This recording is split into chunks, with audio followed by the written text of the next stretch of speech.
તો ઊંઝાના ઉનાવામાં ભેળસેળવાળી વરિયાળી ઝડપાઈ છે। કેમિકલવાળો કલર ભેળવીને આખો વેપલો ચાલતો હતો।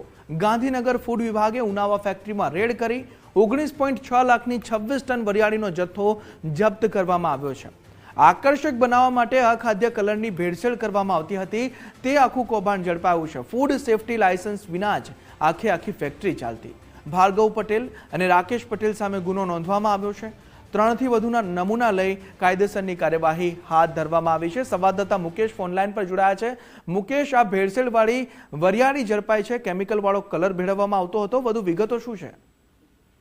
નવી ચોક્કસથી વાત કરવામાં આવે તો મહેસાણા જિલ્લામાં અખાદ્ય જે ફૂડ જે છે, ખાદ્ય ખોરાક જે છે એના ઉપર ખાસ જે છે ફૂડ વિભાગ દ્વારા કડક કાર્યવાહી કરવામાં આવી રહી છે। ત્યારે ફરી એકવાર કહી શકાય કે ઊંઝામાં વારંવાર શંકાસ્પદ અને ડુપ્લિકેટ જીરું અને વરિયાળી પકડવાનો સિલસિલો અત્યારે પણ યથાવત જે છે જોવા મળી રહ્યો છે। ખાસ વાત કરવામાં આવે તો ગાંધીનગર ફૂડ ડિપાર્ટમેન્ટ દ્વારા ગઈકાલે કહી શકાય કે ઉનાવા ફેક્ટરીમાં રેડ કરી હતી, જેની અંદર ખાસ કેમિકલ વાળો ગ્રીન કલર ભેળવી અને સમગ્ર વેપલો જે છે ચલાવવામાં આવતો હતો। ફૂડ મહેસાણા ફૂડ વિભાગ સાથે ખાસ ગાંધીનગર ફૂડ વિભાગ પણ જોડાયું હતું ને 19.6 લાખની કિંમતની 26 ટન વરિયાળીનો જથ્થો જે છે જપ્ત કરવામાં આવ્યો છે।